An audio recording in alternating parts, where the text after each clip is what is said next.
based on a true story in Khandwa, India. A young boy named Saru and his elder brother Gudu go on to steal coal from a freight train. Unfortunately, they are caught by a guard, but they manage to escape. They go on to buy milk with the money they got from the coal. After a successful day, they take the milk back to their mum and little sister Shakalia. Although their mum is happy that her boys brought back something the family could use, she questions the source of the money and then finds out it was illegal business. Later that night, just as Gudu prepares to leave for work, Saru asks that he join him, but Gudu won't allow him because Saru isn't strong enough to lift bales. Saru insists, and Gudu has no choice but to let him come along. Together they travel by train to Gudu's workplace. On arrival, Saru falls asleep and doesn't wish to work anymore. Gudu faults himself for bringing him along. However, he tells Saru to wait for him while he goes to work, promising to bring back lots of snacks on his way back. Saru wakes up at midnight to discover that no one else is in the train station. He walks around looking for his brother as he calls out his name.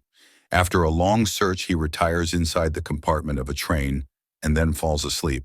The next morning, he wakes up to find himself on a moving train with the doors locked. He calls out for help, but all to no avail. After a few days, he arrives at Kolkata, Bengal. Saru realizes he is lost and tries to buy a ticket that will take him back to his hometown. Unfortunately, the attendant and everyone around him don't understand his language. Neither does the attendant recognize his village. So they brush him aside. With no hope of returning that night, he spends his night with some homeless street children. However, he flees when some men try to kidnap him and the homeless children. He goes over to a temple where he prays and then sleeps off again. The next morning, Saru wanders around Calcutta.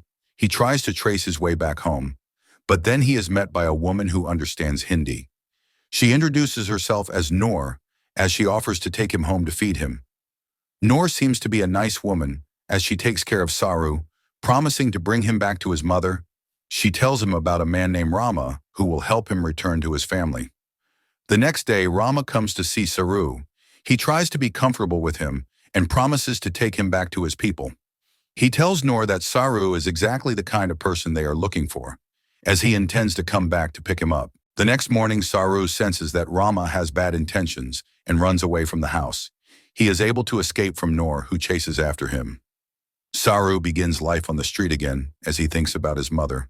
After 2 months of living under the bridge, he is met by a kind man who takes him to the police. He explains that Saru doesn't understand Bengali and has come from Ganastale.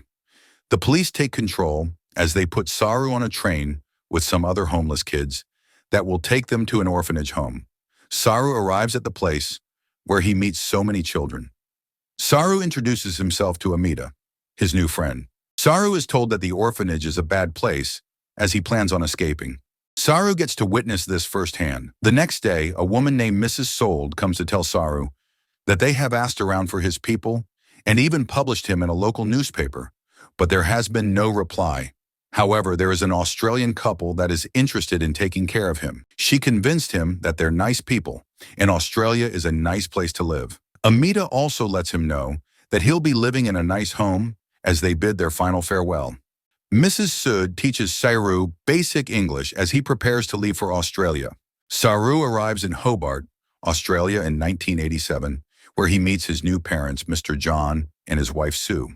They are so excited to meet their new boy as they bring him back home. Sue takes her time to show him around the house. She becomes fond of Saru as she is always ready to listen to him. A year later, Saru had grown to settle into his new lifestyle. He became really close to his adopted parents as they showered him an abundance of love. The couple get to adopt another boy named Mantosh. They bring him to the house and realize that he suffers from rage and tries to harm himself at every given chance. 20 years later, Saru has turned into a fine young man.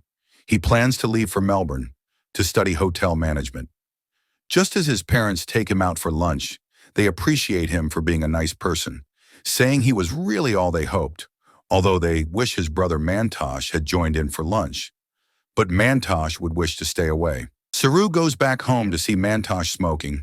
He tells him that he will be leaving for Melbourne and pleads that Mantosh doesn't cause any trouble, cause their parents are going through a lot already. He leaves for Melbourne, where he meets his fellow course mates as they share ideas on what value the course will add to their lives. Saru begins a relationship with an American student named Lucy. One time, while he was having lunch with some of his Indian friends, he saw the snack that his brother Gudu would always get for him, and then suddenly remembered home.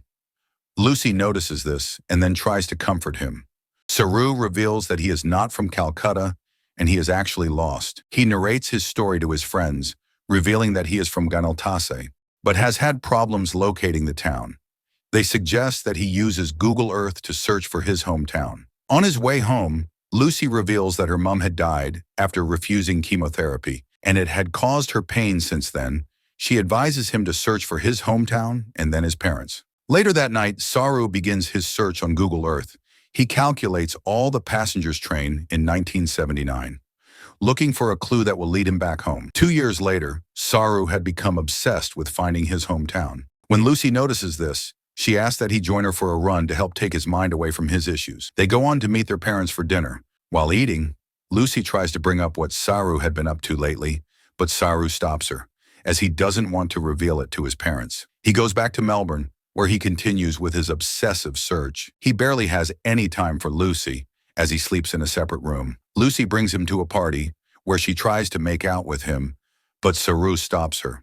She complains that Saru has begun to withdraw from her and has totally neglected their relationship. Just as Saru leaves the party, she runs up to him, telling him that he needs to face reality. Saru fires back, claiming that he needs to find home and not abandon his real parents. He breaks up with Lucy, saying she deserves more. He begins his search again. This time it eats him up so deep that he begins having flashbacks and then eventually quits his job. One day his father visits him, telling him about Sue's condition and how Mantosh has gone missing again. Saru meets up with Lucy. He tells her that he has been making little progress, revealing how much he has missed her. Lucy, on the other hand, tells him that his mom isn't doing well and he needs to go see her. Days later, after realizing how this search was eating him up, Saru decides to visit his mom. Sue tells him that Mantosh has been found and he will return home soon to ask for cash and buy hard drugs again. Saru asks her to forgive them for being a disappointment, even after she had adopted them from the streets. He learns that she is not infertile, as he had always assumed. Sue reveals that she could have kids, but chooses not to because she wants to help children through adoption. She had always wanted a brown-skinned child, and this was why she adopted them. She tells him she needs him, and he shouldn't stay away from her again. A frustrated Saru returns back home, and he begins to scroll randomly through his laptop, feeling overwhelmed by how many searches he still needs to complete. He takes his mind away from the town hunting and randomly scrolls through. Just then, he finds an area formation that looks exactly like his hometown. Saru becomes really interested and decides to look in more for other details. He sees landscapes similar to his flashbacks and then finds the area he had spent years looking for. He realizes that the actual name of the town is Ganesh Talai and not Ganaltase. An excited Saru rushes over to tell Lucy about his discovery. She's really happy for him and promises to wait for him. Saru also tells his adopted mom, revealing that he kept it a secret because he didn't want her to feel he was ungrateful. She promises to support him and prays he sees his biological mother. Saru returns to India, and with the help of a local, he is able to reunite with his biological mother and sister. During an emotional scene, they embrace each other as he learns that Gudu is no more. Saru returned after 25 years. He also found out that he had mispronounced his name wrongly, and his actual name is Sheru, which means lion. The end.